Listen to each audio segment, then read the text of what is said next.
¿Qué tal amigos y hermanos? Soy Andrés Neira del canal del Evangelio y hoy tengo la preciosa oportunidad de poder compartirle este pasaje que se encuentra en Mateo capítulo 18, Mateo capítulo 18, verso 20. Le vamos a dar lectura entonces en el nombre del Señor. Dice así, porque esto lo dijo Jesús, donde están dos o tres, y aquí le quiero poner como un signo de interrogación a estos dos o tres, mantengamos eso en mente, porque donde están dos o tres congregados, palabra clave, en mi nombre, allí estoy yo, ¿quién está? El Señor Jesús, en medio de ellos. Entonces, ¿qué se entiende por este pasaje? ¿Qué quiso decir el Señor Jesús con esto que donde están dos o tres congregados en mi nombre, allí estoy yo? Por lo habitual, nosotros tenemos este concepto. Vamos a hacer una iglesia, vamos a imaginar que esto es una iglesia, ¿verdad? Este es el edificio, aunque la iglesia somos los creyentes. Voy a hacer afuera los creyentes. Vamos a decir que este es el predicador. Le vamos a hacer una Biblia al predicador. Ahí está con una Biblia porque él va a predicar. Y entonces estos son los hermanos que están dentro de la congregación. El día domingo no hubo mucha asistencia. Así que ese día al predicador, al pastor, llegaron solamente 4 hermanos. Entonces se anima el predicador y le dice a todos los hermanos, hermano, hoy día no vino toda la congregación, pero tenemos una gran promesa de parte de Dios. El Señor ha dicho en su palabra que donde hayan 2 o 3 congregados en su nombre, ahí estoy yo en medio de ellos. Así que Jesús está aquí en medio de nosotros porque habemos más de 2 o 3. ¿Cuántos dicen amén? Todo el mundo dice amén. Ahora la pregunta que uno se debe hacer es realmente, ¿fue eso lo que quiso decir el Señor Jesucristo? ¿Ese es el contexto? O sea, ¿podemos afirmar tal cosa? O sea, ¿podemos afirmar tal cosa? Que se necesitan por lo menos 2 o por lo menos 3 para que el Señor Jesús esté en medio. Bueno, la verdad es que no. O sea, si hoy día tú estás solo viendo este video, Jesús está ahí contigo. Él habita por fe en tu corazón, por medio de la presencia de su Espíritu. Así que tú no necesitas de otro creyente, ni de 2 más, ni de 3, para que aparezca Jesús. Jesús está, porque Él es Dios, por sobre todas las cosas. La palabra del Señor dice que el que se une al Señor, un espíritu es con Él. Así que tú estás unido con el Señor. Imposible que tú necesites de otro creyente para tener la presencia de Jesús. Entonces, ¿cuál es el contexto de estas palabras? Vamos a ver un poquito dónde comienza todo. Todo comienza en el verso 15 de Mateo 18. Vamos ahí, vamos ahí. Entonces, Mateo capítulo 18, verso 15. Vamos a escribirlo. Entonces, lo primero que vamos a hacer, vamos a identificar el texto. Mateo capítulo 18, verso 15. Solamente vamos a leer el verso 15, pero vamos a entender que vamos a leer el final del capítulo porque vamos a darnos cuenta de algo muy interesante. Aquí yo me estoy saltando, ¿ok? Entonces voy a leer primero el verso 15. Así comienza la historia. Jesús dijo, por tanto, si tu hermano peca contra ti, ve y repréndele, estando tú y él solo, y si te oyere, o sea, si se arrepintiere, porque ¿quién pecó? ¿Quién pecó? ¿Quién pecó? ¿Quién pecó? Buena pregunta. Bueno, el hermano, no eres tú. El hermano el que pecó. Entonces, si él peca contra ti, entonces tú lo confrontas. ¿Cómo lo confrontas? Lo reprendes. Si aquí tú lo llamas aparte y estando los dos solos, hablas con él y si tú has pecado, me has hecho esto, lo confrontas. Entonces, si te oyere, has ganado a tu hermano. Ahora mira cómo termina el capítulo de Mateo. Capítulo, aquí le vamos a poner lo mismo. Le vamos a poner Mateo. Mateo, ¿verdad? 18, es el mismo capítulo, solamente que nos vamos a los últimos versículos, el 21 y el 22. Aquí arriba está hablando de perdonar, ¿verdad? De confrontar y de perdonar. Obviamente, si el hermano se arrepiente, si te oye. Entonces, si el hermano se arrepintió, tú lo perdonas. Pedro hace la siguiente pregunta. Entonces, se le acercó Pedro y le dijo al Señor, ¿cuántas veces he de perdonar? ¿No te das cuenta que estamos hablando del perdón? He de perdonar a mi hermano que peque contra mí hasta 7. Un hermano pecó contra él, esa es la pregunta, si peca contra mí. Termina el capítulo preguntándole a Pedro, entonces, ¿cuántas veces lo perdono? Si se arrepiente. Obviamente que está implícita la idea del arrepentimiento contra mí. Hasta 7, Jesús le dijo, no te digo hasta 7, sino hasta 70 veces 7. No te digo 7, sino, ¿cuántas veces? 70 veces 7, lo cual quiere decir, va a tener que perdonarlo todas las veces que se arrepienta. Ahora, la cosa interesante es que en el verso 15, ¿verdad? Verso 15, todo está el verso 15. Y después cuando nos saltamos al verso 21 y 22, en medio de esto, hay una cosa que se llama contexto, que es realmente el cuerpo de esta historia. O sea, quiero que pensemos por un momento que esta parte de arriba, es como si fuera una tapa. Imaginémonos un sándwich, o un sándwich, como quieras pronunciarlo. Esta es la primera parte del pan. Al final está la otra parte del pan y al medio, donde está el contexto, es donde está, no sé, la carnita, el jamón. Es como algo así. Creo que tengo una fotografía para poder ilustrarlo. Entonces imaginémonos que esta parte de arriba es Mateo capítulo 18, verso 15. Esta parte de abajo, casi no se ve, pero esta parte de abajo, entonces es Mateo 18, los últimos versos del capítulo, que son el verso 21 y 22.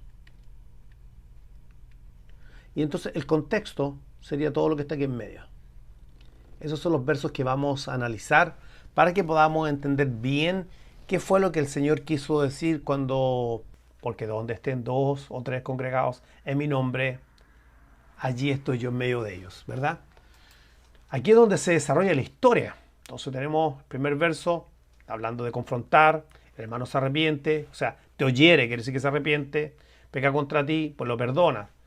Al final de los versos, Pedro dice, bueno, ¿cuántas veces tengo que hacer este proceso? 7 veces a mi hermano que peca contra mí. Estamos hablando de la iglesia.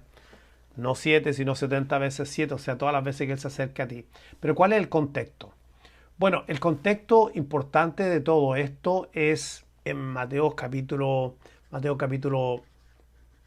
18, seguimos en el 18, vamos a ver el cuerpo central, vamos a tomarlo del primer verso, lo vamos a llevar hasta el verso 17. Dice, por tanto, leamos de nuevo, si tu hermano, está hablando de hermano, de creyente, peca contra ti, repréndelo, estando tú y él solo, de la primera parte, y si tú hieras ganado a tu hermano, o sea, si se arrepintiere. Si la primera parte lo confrontas solo. Así que aquí está confrontarlo porque ha pecado contra ti. Pero mira ahora, mas si no te oyere, la negación, no quiere entender, toma aún contigo a 1 o 2 para que en boca de 2 o 3 testigos conste toda palabra. O sea, aquí hay testimonio de 2 o 3 testigos. Entonces, hay 3 escenarios. El primero lo confrontas solo, ¿verdad? El segundo, toma 2 o 3 testigos. Aquí hay un tercer escenario ahora. Ahora mira el verso 17. Al tercer escenario. Si no oyere a ellos, ¿quiénes son ellos? Los testigos. 2 o 3 testigos. Dilo a la iglesia. Si no oyera a la iglesia, tenerle por gentil y publicano. Así que yo quiero que mantengamos en mente esto de los 2 o 3 testigos, ¿verdad? Conste por boca de 2 o 3 testigos, mantengámoslo eso en mente para que podamos entender bien la historia. Entonces, el primer escenario, se está confrontando al hermano, lo hace en forma privada, después con 3 testigos, y si no escucha a ellos, entonces tienes que tratarlo con la iglesia. Y si no escucha a la iglesia, tenlo por gentil o publicano. ¿De qué está hablando aquí? Está hablando de darle la oportunidad, y si no quiere arrepentirse, entonces viene un proceso bien delicado llamado disciplina. Viene la disciplina. De eso está tratando el texto. Mira, puede, o sea, cuando vemos eso de 2 o 3 testigos, es algo que se encuentra en la ley, nos viene a la mente como, pero esto es de la ley de Moisés. Bueno, sí está la ley, por ejemplo, en Deuteronomio, el capítulo 19, verso 15, dice lo siguiente: no se tomará en cuenta un solo testigo. ¿Te fijaste ese detalle? No se tomará en cuenta. ¿Se tomará en cuenta? No, no se tomará en cuenta. ¿A quién? Un solo testigo. Contra ninguno en cualquier delito ni en cualquier qué cosa. Mira nuevamente la palabra pecado. En relación con cualquier ofensa cometida. Solo por el ¿qué? Testimonio de 2 o 3 testigos se mantendrá la acusación. Así que lo que Jesús está enseñando realmente es algo que era una costumbre de la ley mosaica. Usar a 2 o 3 testigos. Alguien podrá pensar, sí, pero nosotros estamos viviendo después de la cruz. Así que no estamos bajo la ley, sino bajo la gracia. Y este principio de usar a 2 o 3 testigos ya no está en vigencia. Sin embargo, vemos que el apóstol Pablo lo usa. Por ejemplo, en 2 Corintios, capítulo 13, verso 1. 2 Corintios, capítulo 13. Solamente lo voy a abreviar ahí. 13, verso 1. Pablo dice: esta es la tercera vez que voy a vosotros por boca de ¿cuántos testigos? 2 o 3. ¿Qué?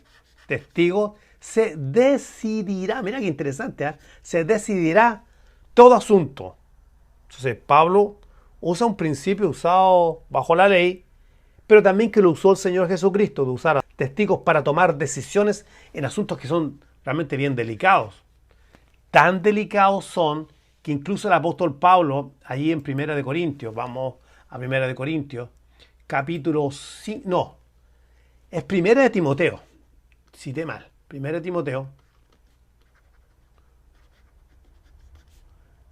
capítulo 5, verso 19.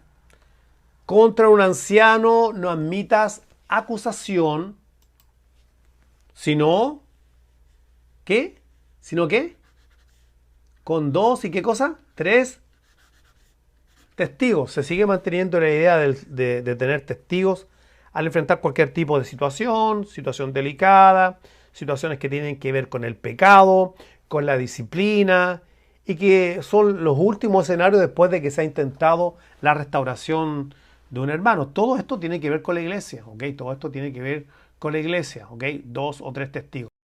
Entonces dijimos que estos versos, del verso 15 al 21, los dividimos en el sándwich. Primer verso, ¿verdad? Está hablando de perdonar, del arrepentimiento, de perdonar a tu hermano que peca contra ti si él te escucha. Después Pedro pregunta cuántas veces tengo que hacer esto. Empezamos a ver el cuerpo de toda la declaración que hizo el Señor Jesucristo y vimos que en los primeros versos se nos habla de eso mismo, de darle la oportunidad al hermano de que se arrepienta, y si no nos quiere escuchar, pues entonces hay que buscar 2 o 3 testigos, y si no quiere escuchar a los testigos, entonces hay que llevarlo a la iglesia, y si no quiere escuchar a la iglesia hay que tenerlo por gentil o publicano, o sea, como que si ya no es parte de la iglesia. ¿Entiendes lo que quiero decir? Está desligado, un gentil, un publicano, alguien que no tiene una relación con la iglesia y que está en un proceso de disciplina, ya lo habíamos escrito ahí. Vamos a la segunda parte. Mateo capítulo, sigamos viendo esto está en Mateo, seguimos en el capítulo 18, verso 18 y verso 19. Estamos todos en el contexto. De cierto os digo que todo lo que atéis en la tierra será ¿qué? Atado en el cielo. ¿Qué quiso decir Jesús con eso? Mira, luego dice, todo lo que desatéis en la tierra, desatar, será desatado en el cielo. Y me llama mucho la atención el que habla del cielo, cosas que ocurren en la tierra y que son respaldadas por el cielo. ¿A qué se está refiriendo Jesús? O sea, bueno, obviamente que vamos nuevamente con el contexto. Está hablando de lo que había dicho anteriormente. Está hablando de la disciplina. Está hablando de la actitud que debe tener la iglesia ante un hermano rebelde que insiste en pecar contra otro hermano o vivir una vida de pecado. Entonces, la medida que toma la iglesia, el cielo la respalda.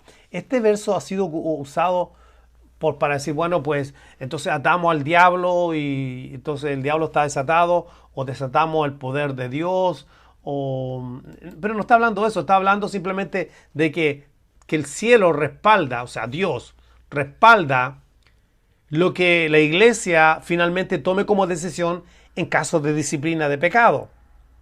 Y Jesús nuevamente lo vuelve a reiterar ahí en el verso 19. Dice, otra vez os digo, lo vuelve a repetir. Otra vez les digo que si dos de vosotros se pusieran de acuerdo en la tierra acerca de cualquier cosa que tenga que ver con el verso anterior, yo no lo puedo llevar en una flecha por aquí, pero ustedes entienden que es para el verso anterior. ¿Cuál es el verso anterior? Ya lo dijimos. La iglesia está tomando la actitud o la disciplina de que un hermano que es creyente, que insiste en pecar, bueno, lo tienen por gentil y publicano. Tal cual. Está en disciplina. Ha sido separado de la congregación, simplemente. Y el cielo lo respalda. Dios lo respalda, ¿ok? ¿Ok? Dios lo respalda. Entonces, esto de cualquier cosa que pidan, dos de vosotros que se pongan de acuerdo, no es cualquier cosa que están poniéndose de acuerdo para recibir una herencia, o se están poniendo de acuerdo para recibir un automóvil de lujo del último año, o se están poniendo de acuerdo para recibir sanidad. No, aquí no está hablando, el contexto no está hablando de esto. Esto comienza en Mateo 18 y termina en el verso 21, ¿ok? El sándwich, el primer verso, el 15, está hablando de que si se arrepiente, y si te escucha, pues, y si te oyere, has ganado a tu hermano, ¿cierto? El verso 15, si te oyere, has ganado a tu hermano. Por tanto, si tu hermano peca contra ti, ve y repréndele estando tú y él solo, y si te oyere, has ganado a tu hermano. Está hablando de eso, del perdonar. ¿Y cómo termina el mismo capítulo? ¿Cuántas veces tengo que hacer esto? Dice Pedro. 7 veces, no, todo el tiempo que él te pida perdón, 70 veces 7. Ese es el contexto. Y si no me oyere, si no te oye a ti, bueno, toma testigos. Hazlo con él solo primero, luego entonces llama a 2 o 3 testigos.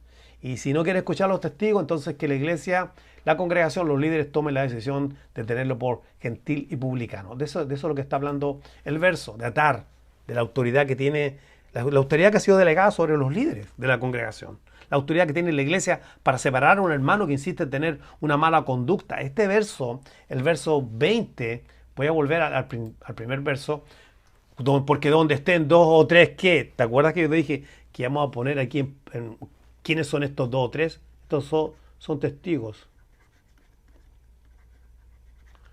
2 o 3 testigos.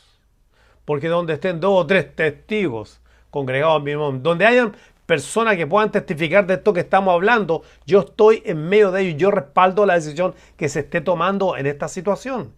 O sea, ya vimos que esto no tenía nada que ver con que entonces está Jesús. No, no tiene nada que ver con eso, tiene que ver con lo que Dios respalda. El cielo, ¿te acuerdas? El cielo respalda, Dios respalda, Jesús respalda, Dios está presente. Jesús está presente cuando se tienen que tomar estas dolorosas decisiones en la congregación. Verso 19, otra vez les digo, otra vez os digo, que si 2 de vosotros se pusieran de acuerdo en la tierra acerca de cualquier cosa que pidieran, les será hecho por mi Padre que está en los cielos. Hay un verso, porque de pronto, porque está hablando de eso, de cómo se deben juzgar situaciones como esta. Y mira la Nueva Traducción Viviente, cómo pone 1 Corintios capítulo 5, 1 Corintios capítulo 5, verso, vamos a ponerlo aquí. Siempre me gusta ponerlo como referencia, aunque arriba creo que lo tengo escrito. Corintios capítulo 5, ¿te acuerdas del muchacho que estaba en fornicación o en inmoralidad con su madrastra? Nueva Traducción Viviente. Entonces nota lo que el apóstol Pablo dice: no es mi deber juzgar. Entonces, bueno, amén, gloria a Dios, no estamos aquí para juzgar. Sí, pero Pablo no termina la frase ahí, dice a los que están de afuera.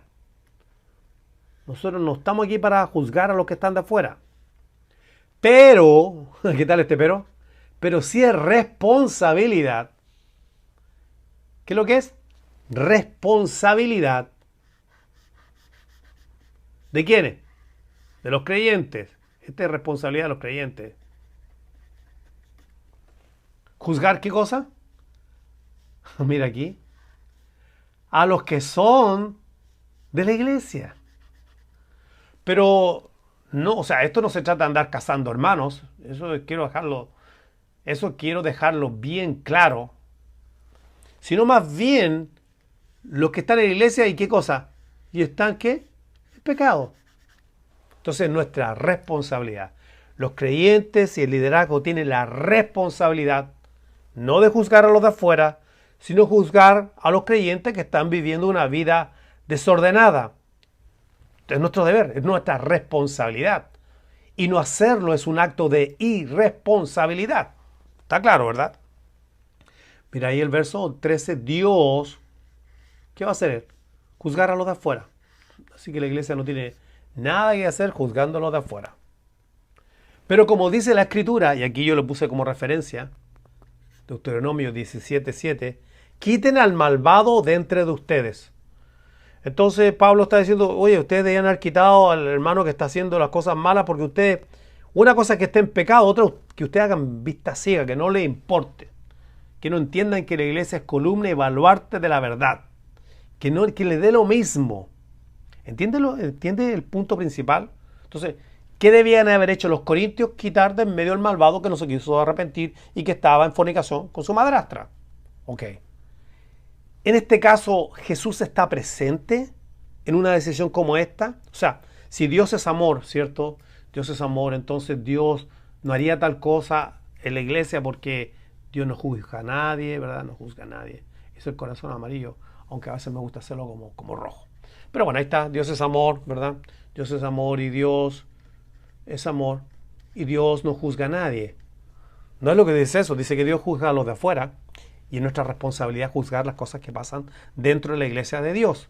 Y cuando hay testigos, ¿te acuerdas cómo decía Pablo, por ejemplo, en 2 Corintios, me parece 13:1? En esta tercera vez que voy a vosotros, por boca de 2 testigos, se decidirá todo asunto. Se necesitan testigos para tomar decisiones en caso de disciplina.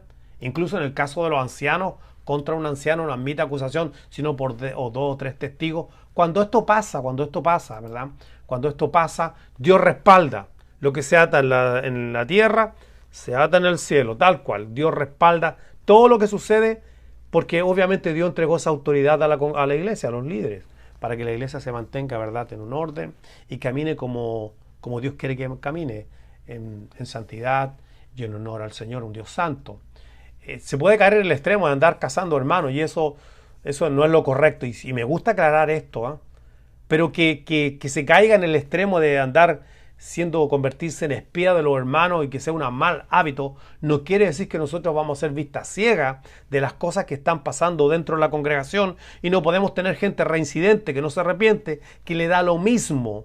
Nosotros estamos llamados a perdonar al hermano que se arrepiente, que nos escucha. Bueno, eso es lo que decía el verso y así es como comenzaba. ¿Te acuerdas que te hablé del sándwich?